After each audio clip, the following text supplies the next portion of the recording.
Digue Eco School project is part of a bigger initiative to turn all the schools in Seychelles to green, and the aim of the project is basically to make all the schools sustainable and to have different measures such as adoption of renewable energy and resource efficiency within the school to contribute to their energy needs, which Seychelles is doing at the moment to adopt photovoltaic.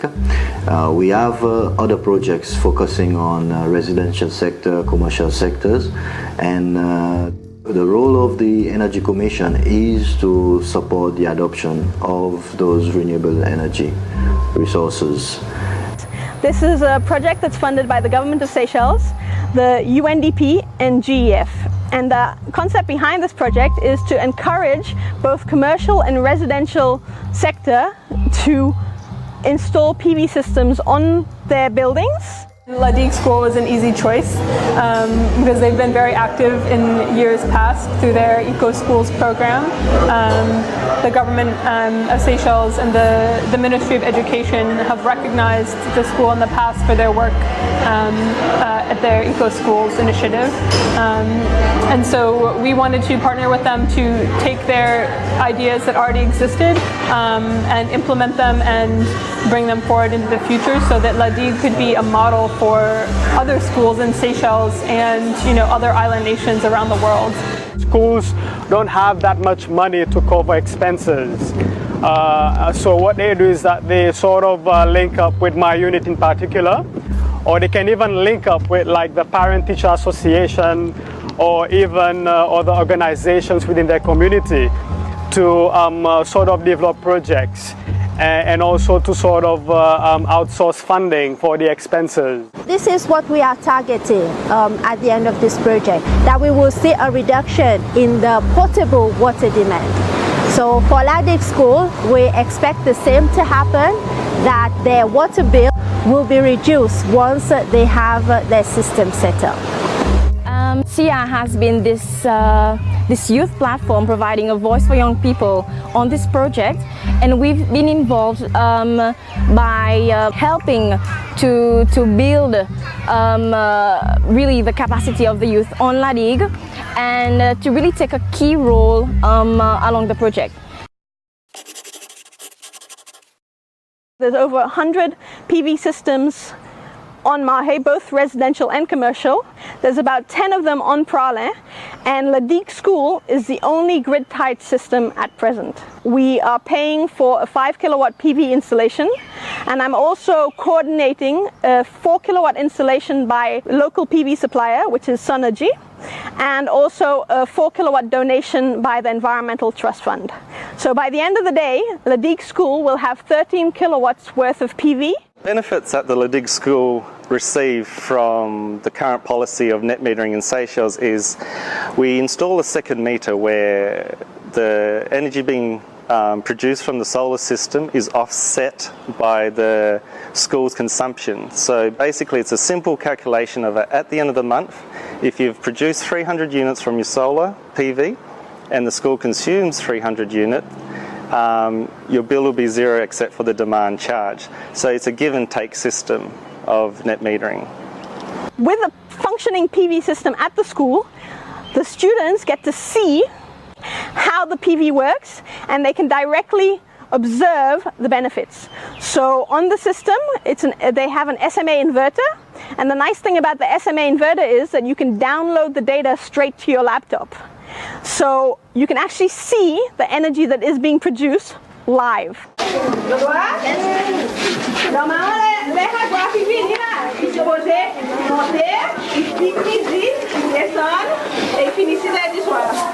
Ok, Laina et Tanias. Graph pas régulier. Il va faire un joli bell shape. Là, quand il fait maths, il fait graph de maths, comme bell shape curve. Il monte, il pique et puis il descend. In the case of the solar panels being producing more power than what we consume at our home or office, we can make sure that we will be financially rewarded for all the power that the sun has been producing, because our connection is connected to the national grid, and this extra power will be rewarded as financial savings in our utility bills. In Seychelles, we have one of the highest production of sun. The government is all on board with incentives to implement solar.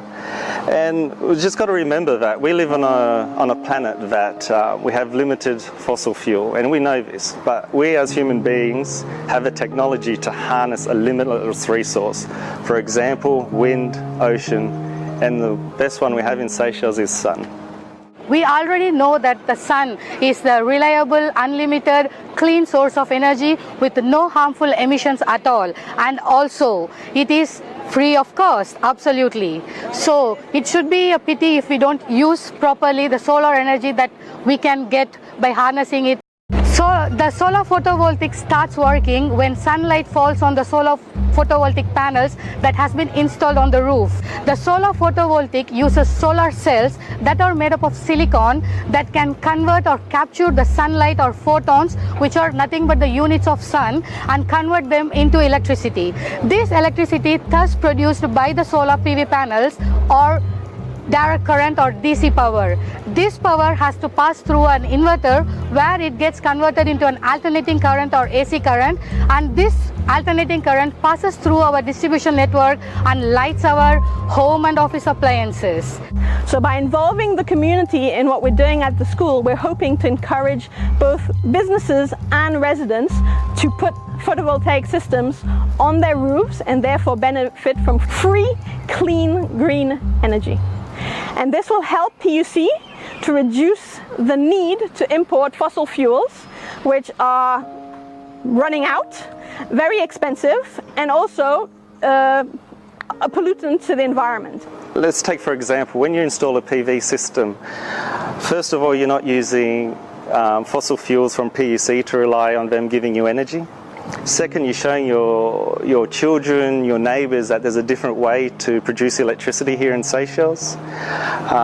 You are doing good for the economy. The more people that use renewable energy, the less fossil fuel that has to be imported. So the benefits of renewable energy in the Seychelles is tenfold to burning fossil fuel.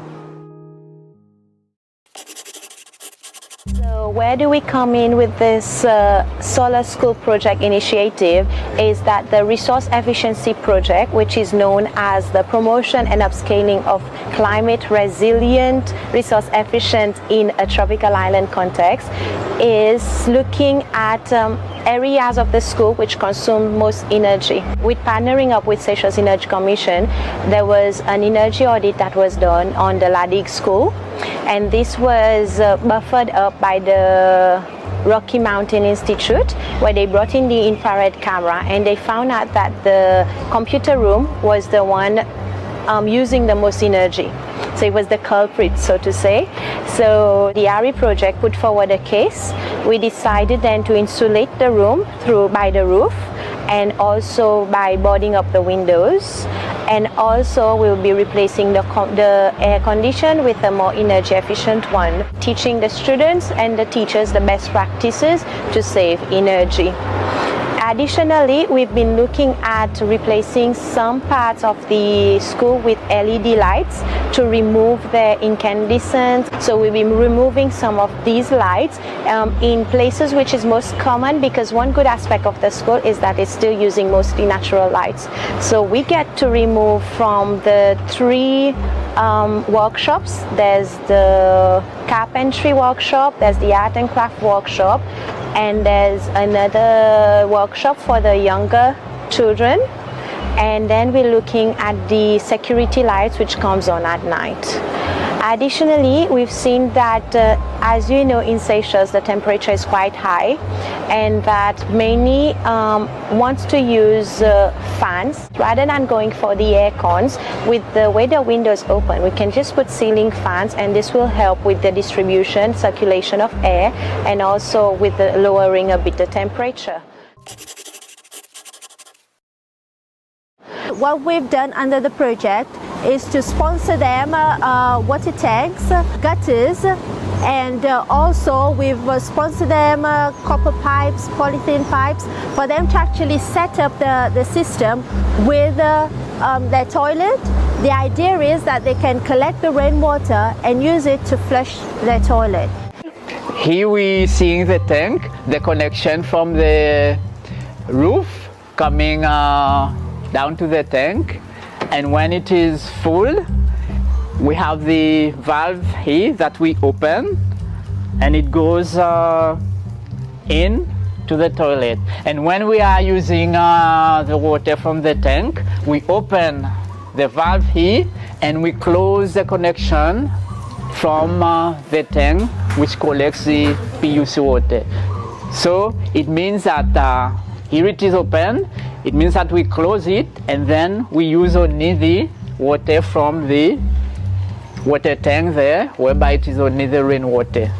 And this is whereby we reduce the amount of water connecting from PUC, and of course the bill also is reduced. Over the past few years, Digue School has been really active in developing environmental and climate change solutions, and they've actually had the students be very involved in the process from the beginning. So even before CCI was introduced to Digue School, they had built some rainwater harvesting systems to collect fresh rainwater that can be used in their school in place of the desalinated water produced by PUC that is very fossil fuel intensive, expensive, creating a lot of CO2 emissions to burn the diesel to desalinate the water.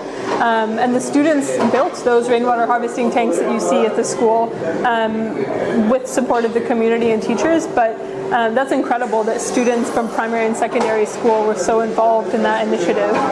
Potable water itself is quite expensive to actually produce. You have the chemicals, you've got the infrastructure to set up, you've got tanks, pipes to lay, so it is costly in itself. And when you look at to just flush the water down the toilet and it being anyway, wastewater, then it's a shame. Instead, you can take rainwater and use that instead. And this rainwater can not just for toilet, it can be used to do general cleaning.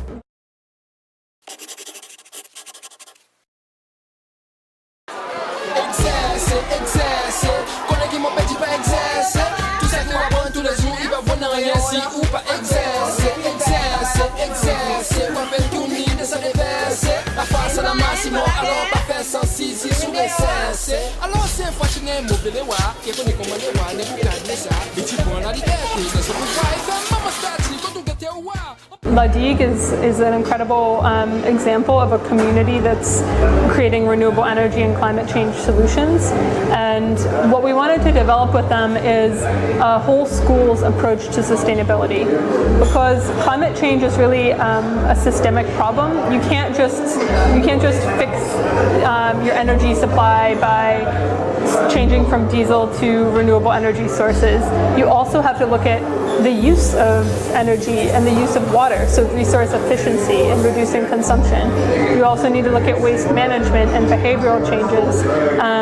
And we wanted to help the school develop a strategy and a system around thinking about and implementing climate change solutions. Our waste are sorted into different bins. We have the PET bottle bins, we have the paper bins, we have the organics, and also we have the plastics. What we do with them, we do papier-mâché at the crèche and at different levels of the schools. Okay, we recycle them for different purposes. Mostly we use them for models, scientific models like plugs that are used in labs. Also, we use them for decorative items. And also we have used a natural method of hiding or masking sunlight from our computer rooms. So we got the help of the minister who planted 2 endemic trees, and this also, as time goes on, the tree will grow and will shade the computer room from excess sunlight. This will make the computer rooms more efficient in terms of its electricity consumption, as less heat is being radiated to the rooms. The remaining organics that we collect from the bins, plus the bits and pieces of materials like paper, wood, okay, these are left to rot, and we use them as compost. At the school, we have also rainwater harvesting tanks. We use them to collect rainwater, and we have altogether 5 tanks. And we use them to water the flowers, to wash hands, and also to clean the toilet. At the school, we have already 5 kilowatt PV solar panels that is being installed. Soon we'll be also having another 8 kilowatt of PV solar panels to be installed, so altogether it will make us 13 kilowatt. When both plants will be in operation, this will reduce our electricity cost by 80%. And the money that we will be saving from that, we will be used to buy educational items such as books, and also being used when students they go on educational trips.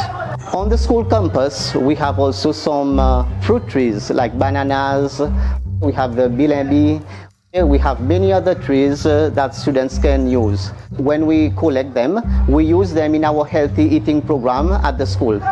So this is celebrated at least once a month, where we collect the fruits and we distribute and sell them cheaply to students to encourage them to a healthy lifestyle.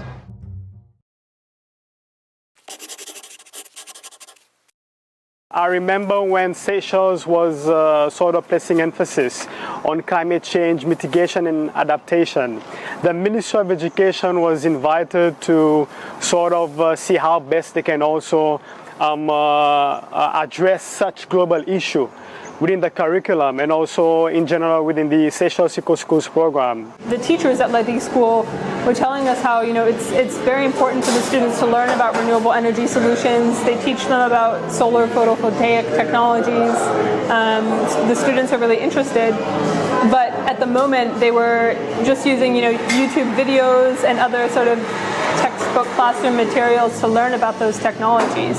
So that's kind of where we saw our partnership as being influential. Like, a lot of the ideas came from the school, and a lot of the initiative and hard work came from the students and the school community. But we wanted to help bring together different partners in the Digue and Seychelles community to bring more resources and capabilities into implementation. There has been several materials that has actually been developed by partners to sort of place emphasis of integrating such global issue within the daily operation of schools. We've had the UNDP-GEF solar PV and the UNDP-GEF resource efficiency project really rally around the school to provide not just financial resources to sponsor equipment, but also trainings and workshops and a lot of the momentum around having the students' learning sustained throughout the process. And then you have other organizations like Sustainability for Seychelles, which have been leading a lot of workshops, teaching the school community and teaching the Digue community how to take the solutions implemented at the school and bring those into your home. The deputy head teacher, Sir Ian Coley, has been really supportive of the students' initiative. So this again helps the students to really see the value, the importance of having a sustainable life and promote this kind of living among their peers. Whenever there are main awareness day like UNDP commemorative days such as Wetland Environment Day, we actually do certain activities with the Digue School. Last year we had an activity for World River Day, whereby we visited one of the rivers on the island and had activities with school children.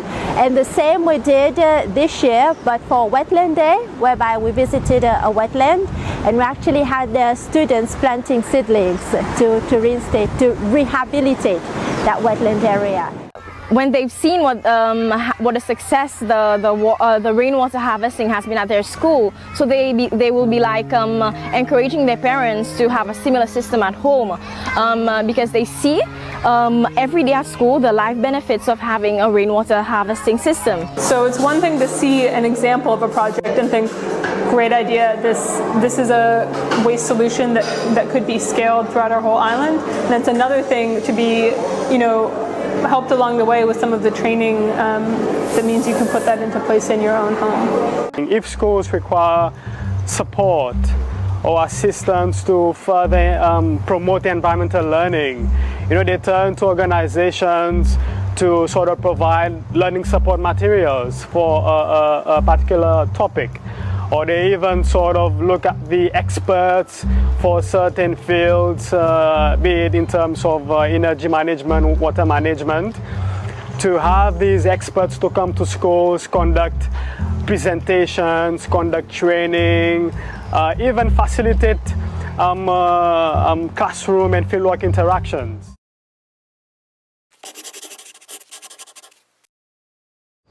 So as part of this project, we have to look at other alternatives of water here on the island. So one aspect is to look at rainwater harvesting, which is something which is already being implemented on the island, but not to this full extent. So what we've done under the project is to identify certain bodies whereby we can assist. This includes basically public bodies, hospital, and also Digue School. It's not the government or the politicians or the schools and only people from the renewable energy field has to do it. It should start from each one of us, each and every person in the whole earth as a society. We have to make sure that our utilization of energy is done efficiently. We reduce and recycle everything, and we move on to renewables than depending on the fossil fuel. We do have the most creative minds of the next generation already learning about these types of problems and solutions, and they're more than up to the task. So Seychelles is already a leader in the world in terms of promoting climate change and energy solutions, and I would love to see Digue and the other youth of Seychelles continue along that path and take on that role.